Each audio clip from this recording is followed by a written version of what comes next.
Hello बच्चों, welcome to DS cam गुरु। हम पढ़ रहे हैं क्लास 11th का चैप्टर केमिकल बॉन्डिंग। पिछले लेक्चर में हमने डिटेल में पढ़ा about the valence bond theory. ठीक है, आज हम दो तीन छोटे छोटे टॉपिक पढ़ेंगे इस लेक्चर में। सबसे पहला है covalent compounds and there characteristics. इससे पहले हम एक इसी से मिलता जुलता टॉपिक पढ़ चुके हैं, वो था आयनिक कंपाउंड से, कि आयनिक कंपाउंड क्या होते हैं और उनकी कैरेक्टरिस्टिक्स क्या होती हैं। तो उनको इसके साथ साथ रिवाइज करेंगे। कोवलेंट कंपाउंड्स, तो क्या होते हैं covalent compounds? Covalent compounds are those which contains covalent bond and made of atoms। जैसे हमने आयनिक कंपाउंड में पढ़ा था कि आयनिक कंपाउंड वो होते हैं जो कि आयन से मिलकर बने होते हैं, मतलब कैटायन और एनायन से मिलकर बने होते हैं। तो कोवलेंट कंपाउंड वो होते हैं जिनमें कोवलेंट बॉन्ड होता है, मतलब एटम एक दूसरे से कोवलेंट बॉन्ड से जुड़े होते हैं, और जो बेसिक यूनिट है वो इनकी एटम्स हैं। जैसे आयनिक कंपाउंड की बेसिक यूनिट क्या है? आयन्स है। ठीक है, अब जो है कैरेक्टरिस्टिक की अगर हम बात करें,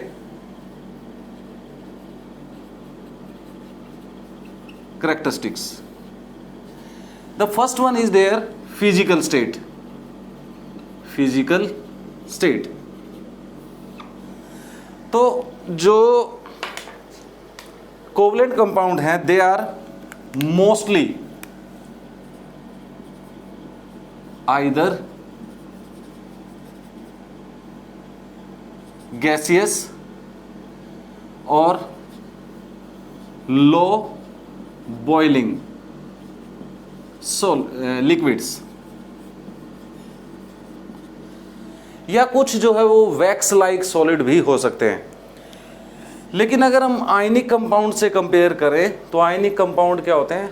सॉलिड होते हैं, रिजिड होते हैं, क्योंकि उनमें स्ट्रॉन्ग इलेक्ट्रोस्टैटिक फोर्स होती है। लेकिन जो कोवलेंट कंपाउंड होते हैं वो या तो गैसियस होते हैं या उनके लो बॉइलिंग पॉइंट वाले लिक्विड्स होते हैं, या वैक्सी सॉलिड हो सकते हैं। इनमें क्या होता है? ड्यू टू, ऐसा क्यों है? Due to weaker intermolecular forces.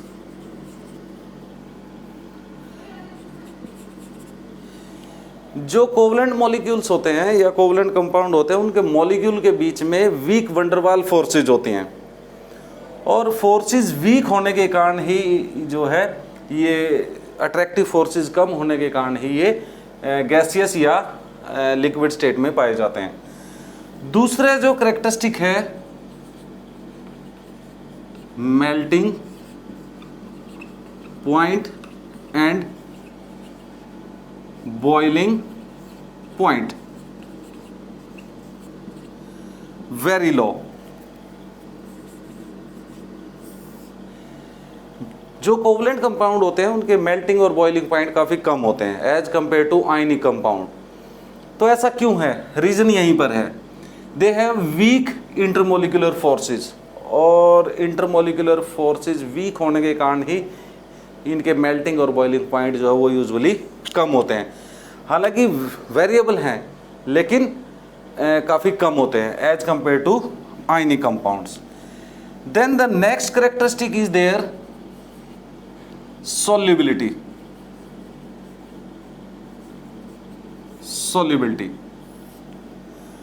most of covalent compound are insoluble in water। हालांकि इसके एक्सेप्शंस भी हैं, जैसे कि अल्कोहल है, कार्बोक्सिलिक एसिड्स हैं, अमाइंस हैं। कौन कौन से अभी मैंने नाम लिए?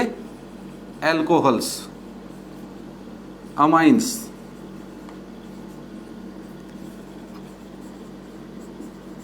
कार्बोक्सिलिक एसिड, ये वाटर में सॉल्यूबल हैं।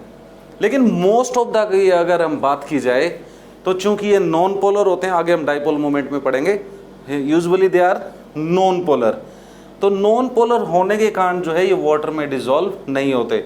सॉल्युबिलिटी के लिए एक प्रिंसिपल है, जैसे हम बोलते हैं like dissolve like, polar polar में डिसॉल्व होगा, नॉन पोलर नॉन पोलर में डिसॉल्व होगा।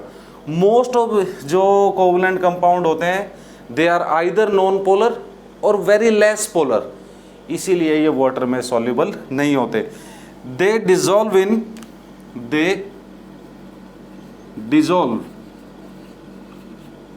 इन non polar solvents. Non-polar solvents like hexane, benzene, carbon tetrachloride, toluene, इस तरह के सॉल्वेंट में ये मोस्टली डिसॉल्व होते हैं। Then we have the next is their conductivity.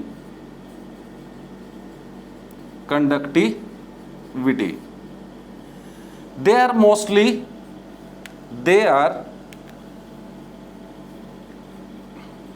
they are insulator। Mostly जो कोवलेंट कंपाउंड होते हैं वो इंसुलेटर होते हैं, they do not conduct electricity. तो in general this is due to the absence of free electrons and free ions. They do not form ions, they do not have the free electrons, that is why they are insulator, right?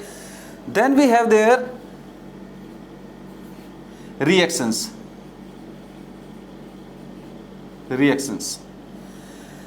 Ionic compound की जो reactions होते हैं वो बहुत ज़्यादा fast होते हैं। Covalent compound में जो रिएक्शंस होती हैं यूजुअली स्लो। कारण क्या है कि जो आयनिक कंपाउंड होते हैं उनमें जो आयंस एग्जिस्ट करते हैं, basically there is no bond dissociation. इनमें क्या होगा, पहले बॉन्ड डिसोसिएट होगा फिर बॉन्ड फॉर्म होगा, तो this process takes time, that is why the reactions of these covalent compounds are usually slow। ठीक है, तो ये तो थी हमारे पास कोवलेंट कंपाउंड और उनकी कैरेक्टरिस्टिक्स। अब हम इसमें दो तीन छोटे छोटे टॉपिक पढ़ेंगे, that is characteristics of covalent bond. Characteristic of covalent bond.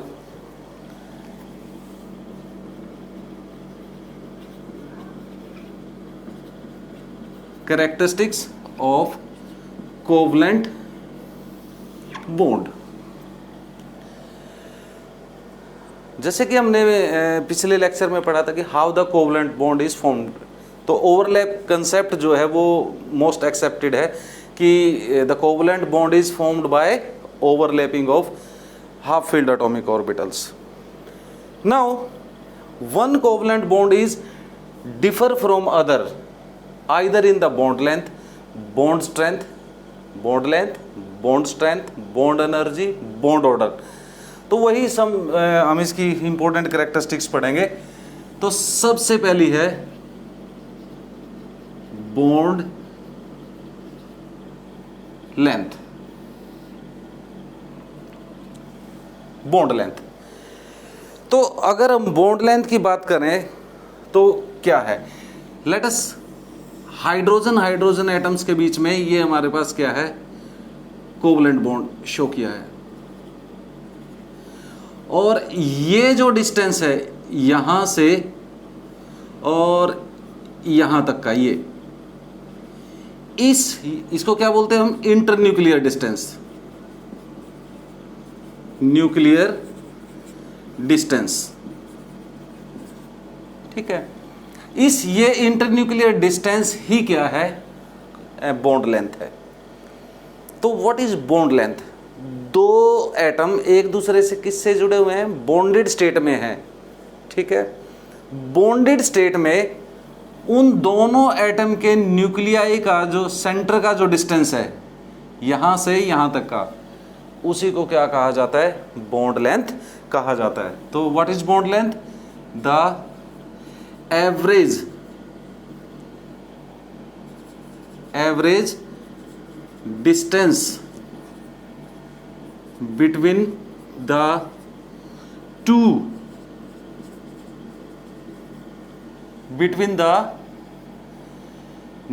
Nuclei of two covalently bonded atoms average distance between the nuclei of two covalently bonded atom. दो एटम कोवलेंट बॉन्ड से जुड़े हुए हैं और दोनों के न्यूक्लियाई का जो बीच का डिस्टेंस है या इंटरन्यूक्लियर डिस्टेंस है वही क्या है, बॉन्ड लेंथ। यहां पर हमने एक वर्ड यूज किया है एवरेज। वास्तव में क्या है कि एटम्स जो है वो बॉन्डेड स्टेट में भी परफेक्टली स्टेशनरी नहीं होते, दे कीप ऑन वाइब्रेटिंग। तो वाइब्रेशन के कारण क्या होता है, ये डिस्टेंस कम ज़्यादा होता रहता है। एट ए पर्टिकुलर इंस्टेंट दे में बी कम क्लोजर, दे में मूव अपार्ट। तो इस तरह से ये जो डिस्टेंस है वो थोड़ा थोड़ा कम ज़्यादा होता रहता है। तो हम क्या लेते हैं, एवरेज डिस्टेंस लेते हैं, इसलिए वर्ड एवरेज यूज किया गया है। तो ये तो था what is bond length. Bond length को कैसे कैलकुलेट किया जाता है, कौन सी टेक्निक्स हैं, तो उसके लिए हमारे पास मोस्ट कॉमनली है X-ray diffraction. X-ray diffraction, electron diffraction और एक और लेटेस्ट टेक्निक है वो है स्पेक्ट्रोस्कोपी। इन सभी टेक्निक्स के बारे में आप हायर क्लासेस में पढ़ेंगे। यहाँ जस्ट आपको पता होना चाहिए कि how we calculate the internuclear distance या बॉन्ड लेंथ हम कैसे कैलकुलेट कर सकते हैं। तो इनसे हम एवरेज जो डिस्टेंस है वो कैलकुलेट कर सकते हैं। अब जो है अगर हम बात करें यहाँ पर ए होमो एटॉमिक मॉलिक्यूल्स,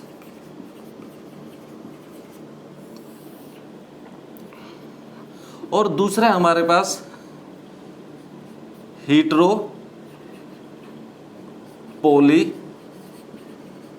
एटॉमिक मॉलिक्यूल्स।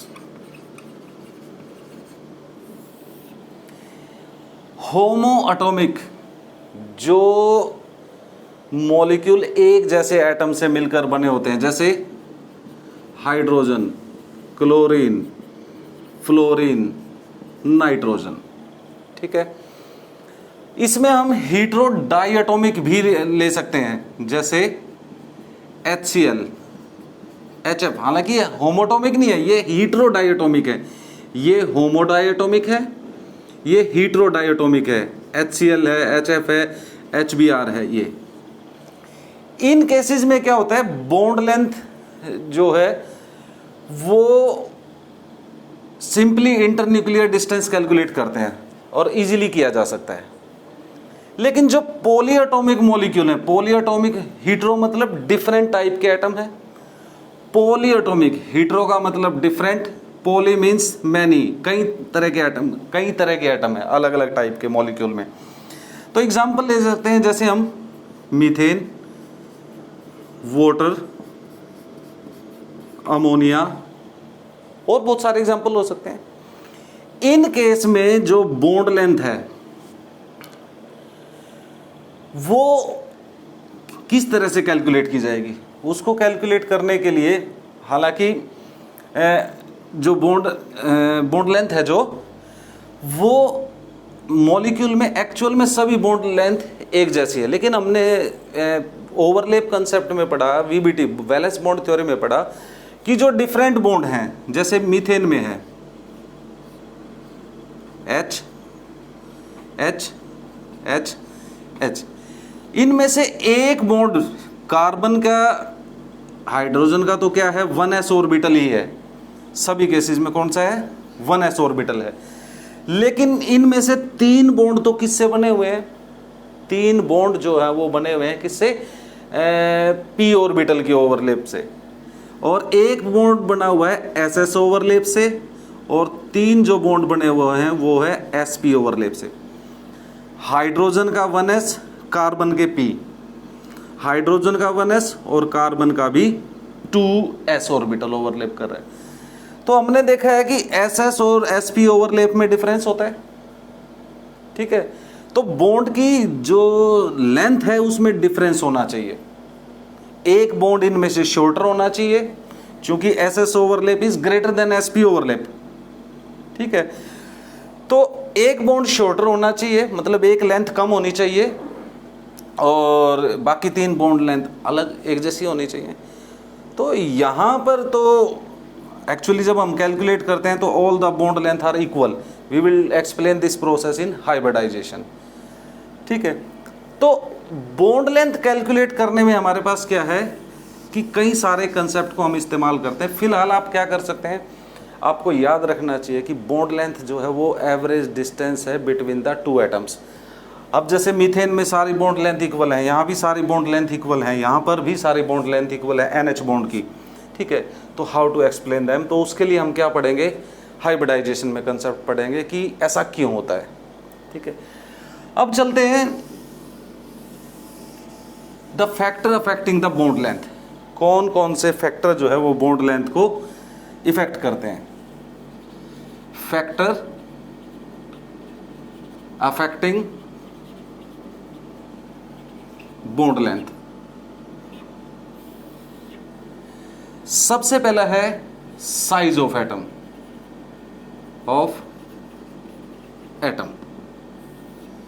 सोचो कि कैसे साइज ऑफ एटम इफेक्ट करेगा बॉन्ड लेंथ को। देखो बॉन्ड लेंथ जो है वो किसको रिप्रेजेंट करता है, बॉन्ड लेंथ जो है इंटरन्यूक्लियर डिस्टेंस को रिप्रेजेंट करता है। अब ये क्या है, ओवरलैपिंग पे, ये वाला जो डिस्टेंस है ये किस पे डिपेंड कर रहा है, ये डिपेंड कर रहा है ओवरलैपिंग पे, ठीक है। तो जो स्मॉलर एटम्स होते हैं वो ज़्यादा इफेक्टिवली ओवरलैप करेंगे और इफेक्टिवली, जितना ज़्यादा इफेक्टिवली ओवरलैप करेंगे उतना ही ये डिस्टेंस क्या होगा, कम होगा। तो बॉन्ड लेंथ क्या होगी, कम होगी। तो क्या कंसेप्ट बना, smaller the size of atom, smaller will be the bond length. जितना छोटा एटम होगा उतनी ही बॉन्ड लेंथ जो है वो क्या होगी, कम होगी। Then the next factor is multiplicity, multiplicity of bonds. Multiplicity of bond means the number of bonds between the atom. से कार्बन कार्बन के बीच में सिंगल बॉन्ड है, डबल बॉन्ड है या ट्रिपल बॉन्ड है। तो बॉन्ड लेंथ का ऑर्डर ये है, यहां बॉन्ड लेंथ सबसे ज्यादा है, उससे कम है, सबसे कम है। तो क्या कंसेप्ट बना, कंसेप्ट ये बना as the number of bonds between 2 atoms increase bond length decrease as the number of bonds between 2 atoms। 2 atoms के बीच में बॉन्ड की संख्या जैसे जैसे बढ़ती जाएगी वैसे वैसे क्या होता जाएगा, बॉन्ड लेंथ घटती जाएगी। यहाँ क्या है, बॉन्ड लेंथ डिक्रीज। क्यों डिक्रीज हो रही है, यहाँ कितने ऑर्बिटल ओवरलैप कर रहे हैं, केवल 2। यहाँ कितने ओवरलैप कर रहे हैं, 4। और यहाँ कितने ओवरलैप कर रहे हैं, 6। भाई एक बॉन्ड बनाने में 2 ऑर्बिटल यूज होंगे, 2 बॉन्ड बनाने में 4 यूज होंगे, 3 बॉन्ड बनाने में 6 ऑर्बिटल। तो अगर आप ओवरऑल ओवरलैपिंग का एरिया कैलकुलेट करेंगे तो 6 ऑर्बिटल का ज़्यादा होगा। तो बॉन्ड लेंथ जो है वो ट्रिपल बॉन्ड की सबसे छोटी होती है। यहाँ बॉन्ड लेंथ कम इसलिए होती है क्योंकि टोटल जो एरिया ऑफ ओवरलैप है वो क्या है, यहाँ ज़्यादा होता है, यहाँ थोड़ा कम, यहाँ सबसे कम, ठीक है, समझ में आया अच्छी तरह से कि जैसे जैसे बॉन्ड लेंथ है, नंबर ऑफ बॉन्ड्स बढ़ते जाएंगे, बॉन्ड की जो लेंथ है वो क्या होती जाएगी, डिक्रीज होती जाएगी।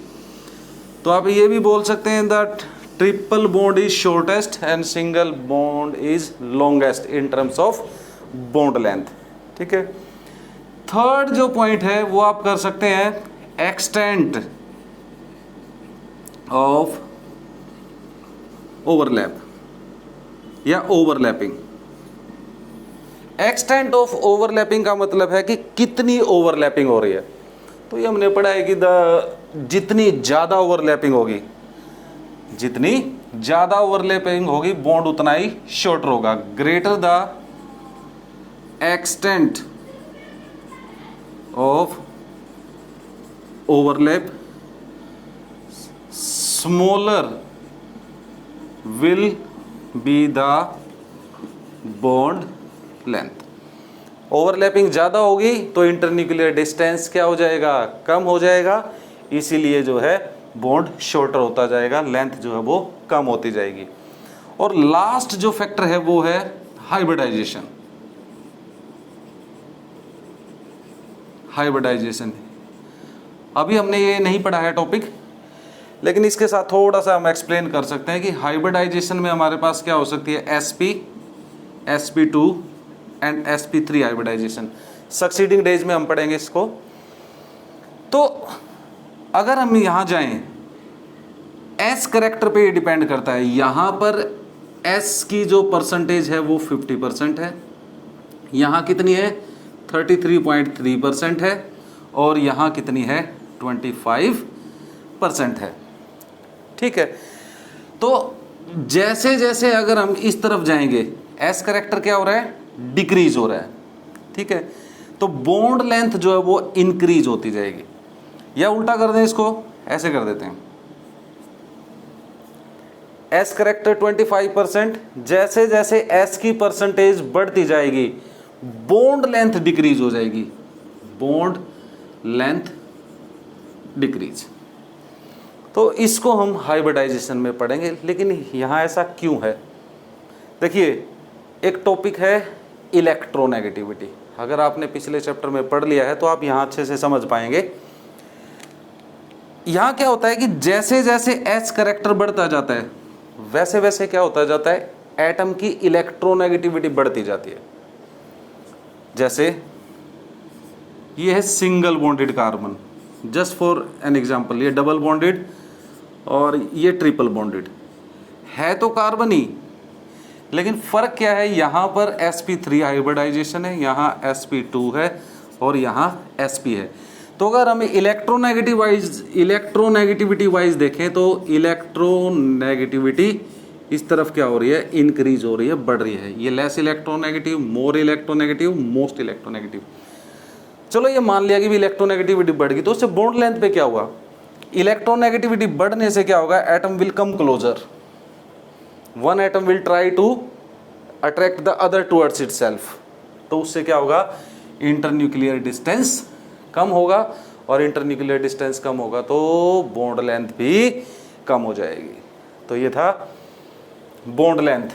क्या होती है बॉन्ड लेंथ, दो एटम के बीच का जो एवरेज, दो एटम के न्यूक्लियाई के बीच का जो एवरेज डिस्टेंस है वो बॉन्ड लेंथ है। और बॉन्ड लेंथ स्मॉलर होने के लिए क्या होना चाहिए, बॉन्ड लेंथ स्मॉलर कब होगी, जब एटम्स छोटे होंगे। क्या होगा, बॉन्ड की संख्या ज़्यादा होगी दो एटम्स के बीच में, ओवरलैपिंग ज़्यादा होगी, और हाइब्रिडाइजेशन की अगर बात करें तो दैट शुड बी sp। तब उस केस में क्या होगी, bond length will be smaller. तो ये थी कोवलेंट बॉन्ड की first characteristic, that is bond length. Then we have the next characteristic, that is bond enthalpy. Bond enthalpy और बॉन्ड एनर्जी और bond dissociation energy. Bond energy और bond dissociation energy, in terms को पहले use करते थे। आजकल जो latest term है वो है bond enthalpy. What is this bond enthalpy? Valence bond theory में हमने पढ़ा कि जब कोवलेंट बॉन्ड होता है तो कोवलेंट बॉन्ड बनता है तो क्या होता है, ओवरलैपिंग होती है, और ओवरलैपिंग जब होती है उसके दौरान एनर्जी रिलीज होती है। अब बॉन्ड एंथैल्पी या बॉन्ड एनर्जी या बॉन्ड डिसोसिएशन एनर्जी क्या है? जो कोवलेंट बॉन्ड है दो एटम्स के बीच में, उसको तोड़ना है, उसको ब्रेक करने के लिए जो एनर्जी हमें देनी पड़ेगी वो ही क्या है, बॉन्ड एनर्जी है। ठीक है, चलिए, the amount of energy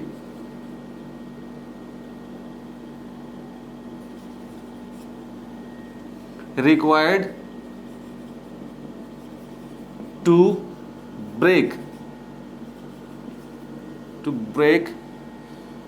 1 mole of similar kind of bonds।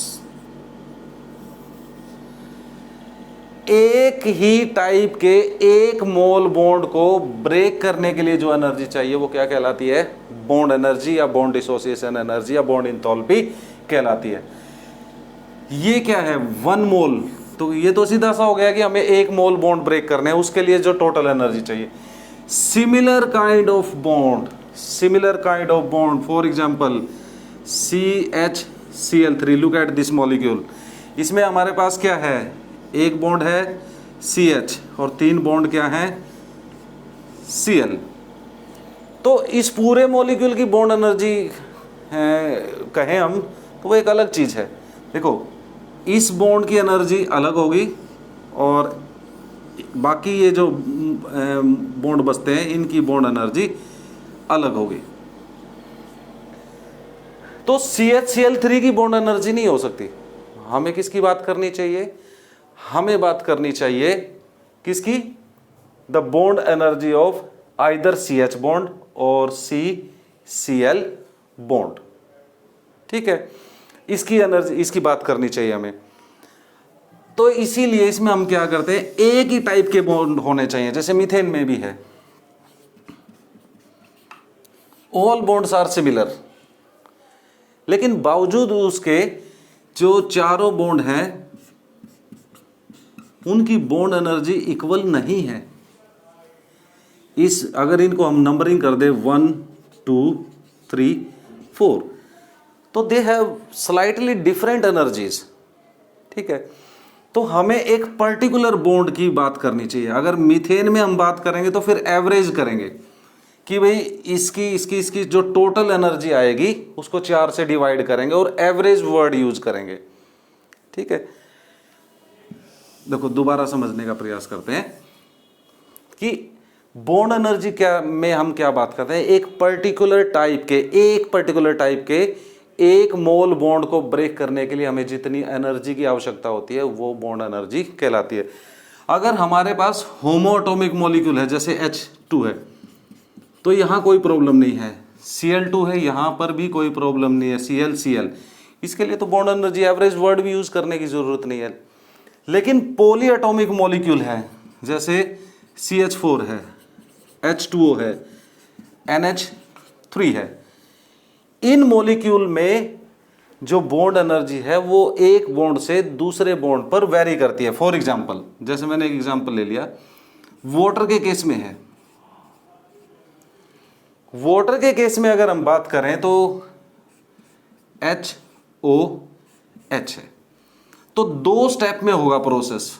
कैसे होगा, HO प्लस H, और इसके लिए स्टेप में है इतने किलो जूल पर मोल एनर्जी की जरूरत पड़ेगी।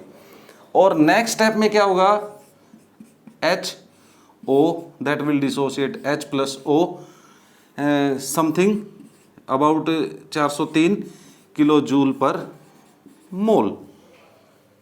देखो बॉन्ड तो OH ही है दोनों, लेकिन एनवायरनमेंट में चेंज आ गया। अब क्या हो गया, यहाँ अलग एनवायरनमेंट है, यहाँ अलग है। अब एनर्जी कैसे निकालेंगे हम, बॉन्ड एनर्जी होगी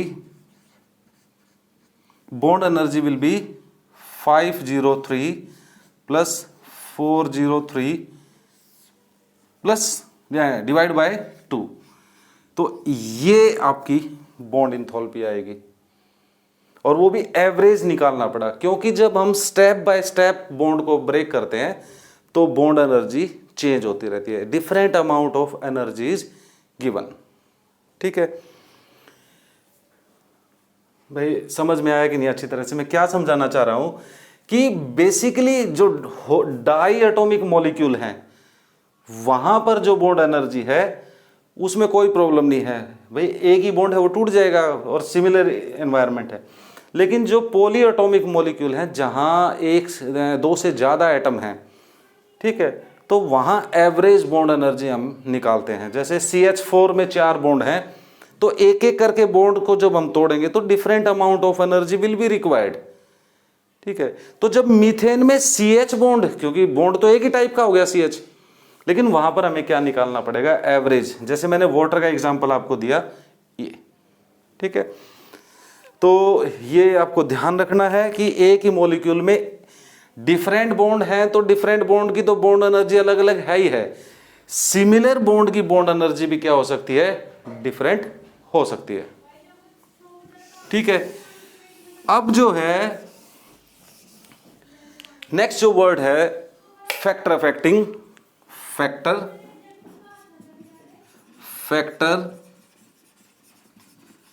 अफेक्टिंग बॉन्ड एनर्जी। कौन कौन से फैक्टर जो है वो बॉन्ड एनर्जी को इफेक्ट करते हैं? तो सबसे पहले है size of atom, size of atom,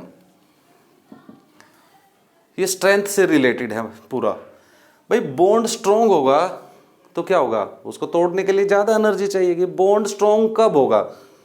जब बॉन्ड की लेंथ कम होगी। बॉन्ड की लेंथ कब कम होगी? जब ओवरलैपिंग ज्यादा होगी।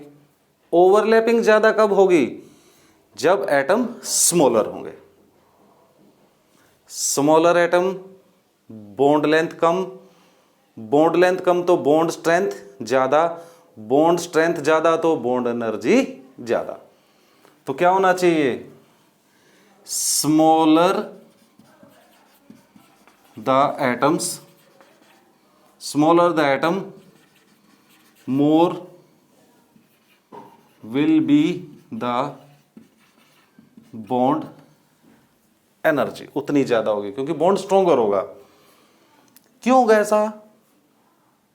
एटम छोटे होंगे तो साइज स्मॉलर, ओवरलैपिंग ज्यादा होगी, बॉन्ड लेंथ कम होगी, बॉन्ड स्ट्रेंथ ज्यादा होगी। दूसरा मल्टीप्लिसिटी ऑफ बॉन्ड्स।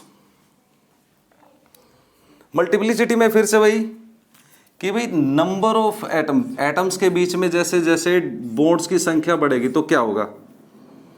इधर हम जा रहे हैं तो क्या हो रहा है? बॉन्ड की स्ट्रेंथ बढ़ रही है। अरे भाई यहां सिंगल बॉन्ड है, सिंगल से डबल स्ट्रॉन्गर होता है, डबल से ट्रिपल स्ट्रॉन्ग होता है, तो क्या होगा?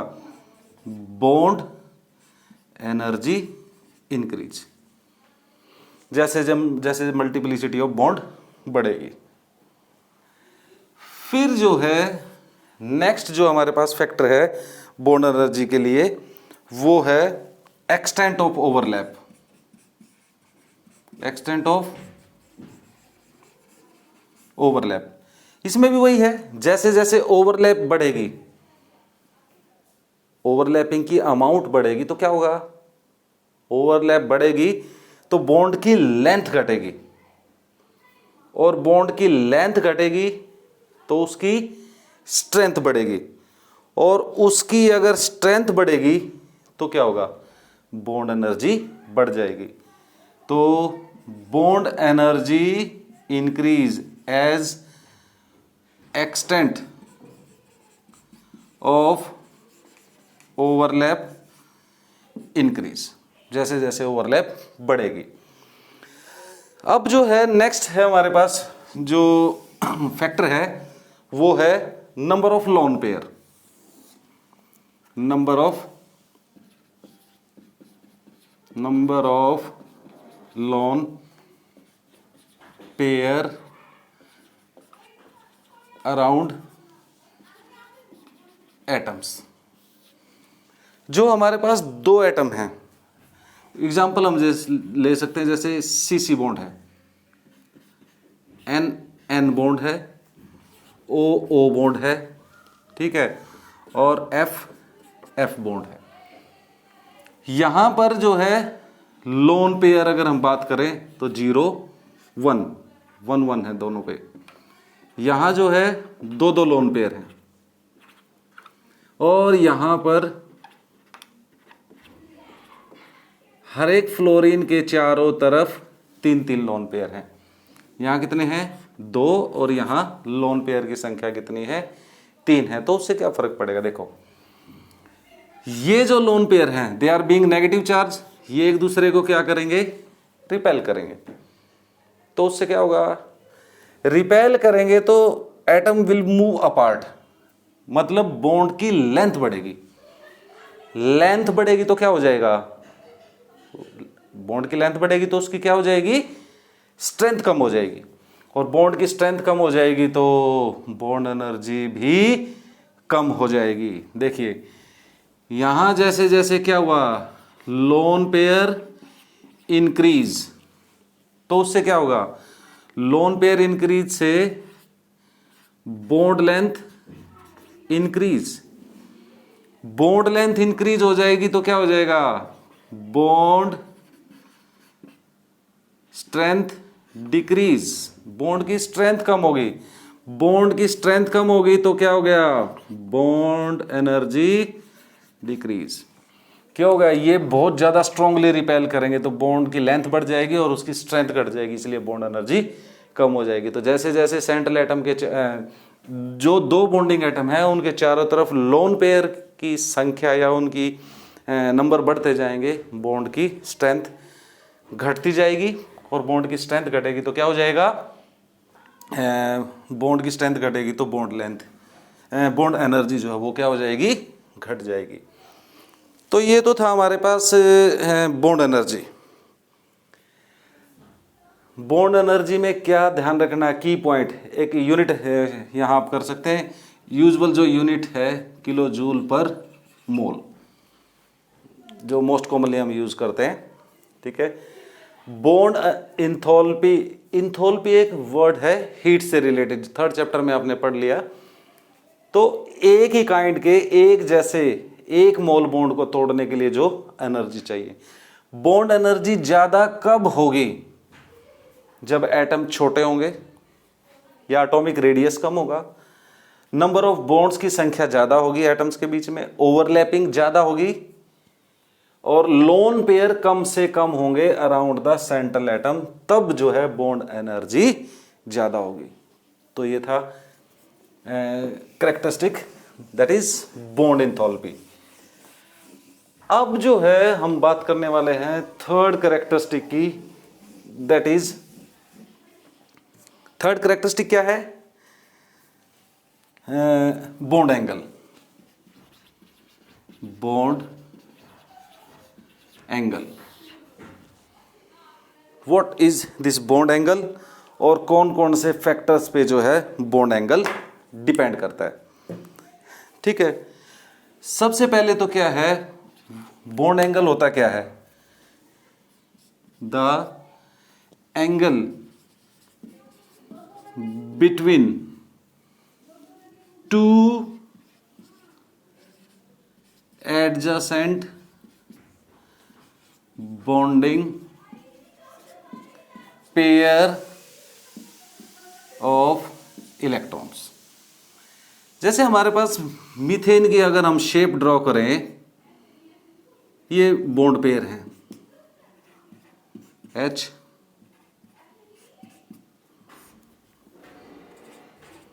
H। तो ये दो एडजेसेंट हैं, ये दो एडजेसेंट हैं, ये एडजेसेंट है।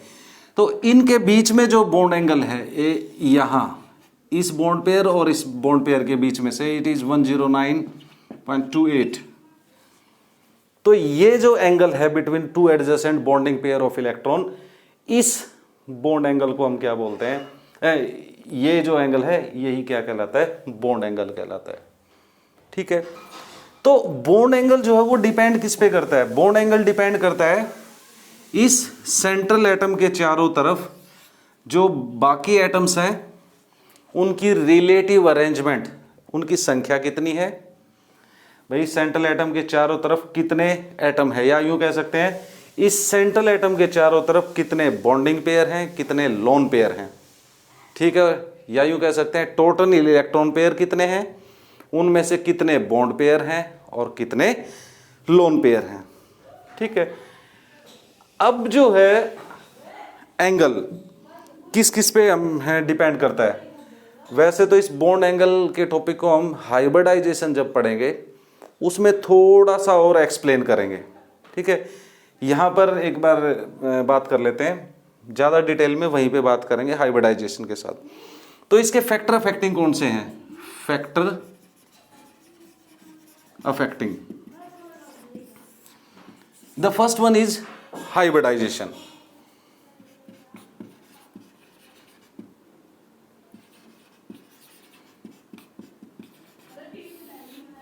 हाइब्रिडाइजेशन, ठीक है, हाइब्रिडाइजेशन चूंकि आपने पढ़ा नहीं है लेकिन फैक्टर में एक्सप्लेन कर देता हूं। sp3 sp2 और sp, इन तीनों का एग्जांपल ले लेते हैं। Example is methane, boron trifluoride, beryllium chloride. Bond angle is 10928, ये 120 डिग्री और 180 डिग्री। तो इसमें क्या डिफरेंट है, यहां क्या हो रहा है, एस कैरेक्टर बढ़ रहा है। ठीक है, तो इस तरह से जैसे जैसे एस कैरेक्टर यहां पर बढ़ रहा है, भाई एस कैरेक्टर यहां पर कितना है 25%, 33.3% और यहां कितना है 50%। तो बॉन्ड एंगल क्या हो रहा है, साथ साथ में देखिए इंक्रीज हो रहा है। लेकिन केवल हाइब्रिडाइजेशन ही बॉन्ड एंगल को इफेक्ट करता है अकेले एक ही टाइम पे, तो ऐसा हम नहीं कह सकते।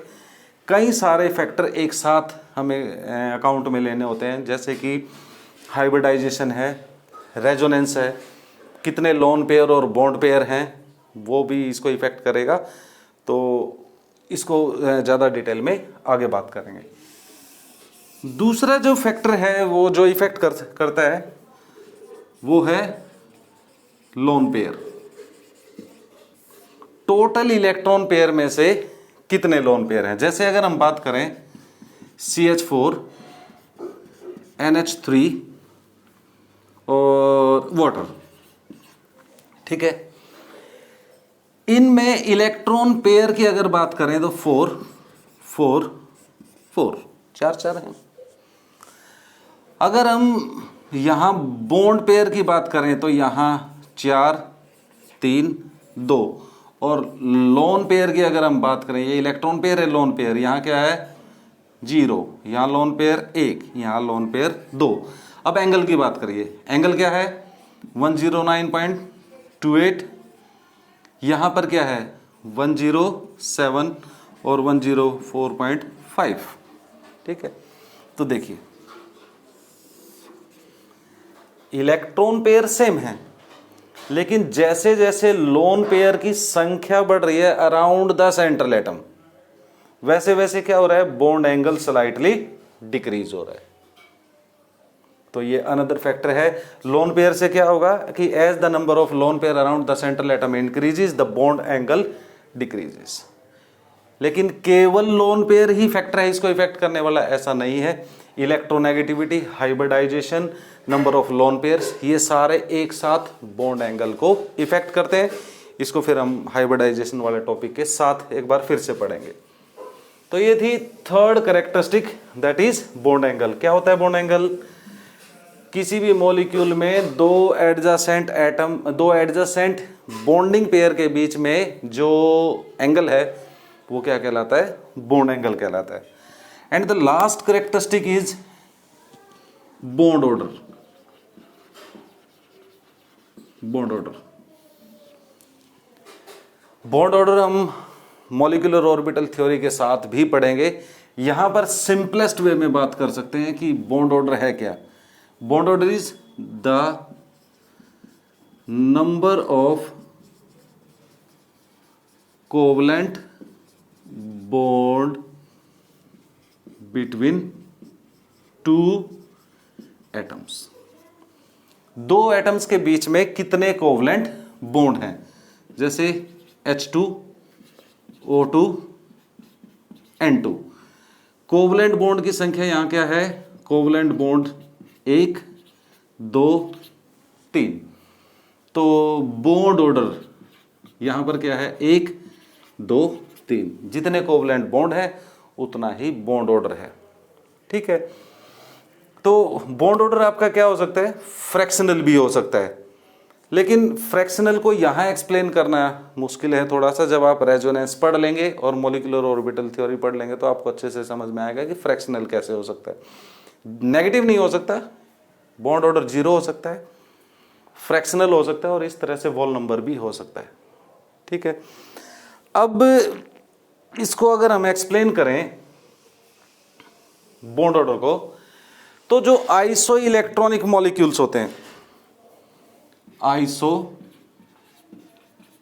इलेक्ट्रॉनिक मॉलिक्यूल्स,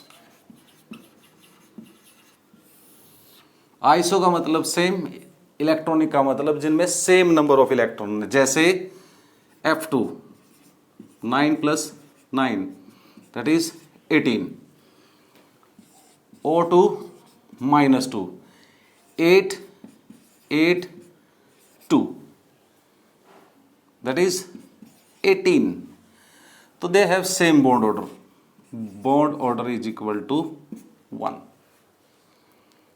ठीक है, और एग्जाम्पल हम ले सकते हैं NO+, कितने इलेक्ट्रॉन है 7, प्लस यहां भी कितने रह गए 7, यहां क्या है 14। नाइट्रोजन प्लस नाइट्रोजन कितने इलेक्ट्रॉन है, यहां पर भी 14। तो the bond order will be 3, bond order will be 3। तो बॉन्ड ऑर्डर के बारे में और थोड़ा सा डिटेल में हम मॉलिक्यूलर ऑर्बिटल थ्योरी के साथ पढ़ेंगे। तो ये तो था हमारे पास इंपॉर्टेंट कैरेक्टरिस्टिक। ये सारा पढ़ने से क्या होगा, हम क्या कर सकते हैं कि इन सारी टर्म्स को यूज करके bond length, bond order, bond angle, bond energy, इनको कंपेयर करके एक कोवलेंट बॉन्ड दूसरे कोवलेंट बॉन्ड से किस तरह डिफरेंट है, क्या डिफरेंस है उनमें। भाई बन तो उसी तरीके से रहा है लेकिन फिर भी डिफरेंट है वो, तो वो कैसे डिफरेंट है, वो either in terms of bond order, bond energy, bond length, bond angle, ये सारे कैरेक्टरिस्टिक हम एक्सप्लेन हैं के आधार पर डिफरेंशिएट कर सकते हैं। तो आज इस लेक्चर में हम इतना ही पढ़ेंगे। आपको क्या करना है, यहाँ पर कैसा क्वेश्चन इससे पूछा जाता है, चारों ही मोस्ट इंपॉर्टेंट हैं।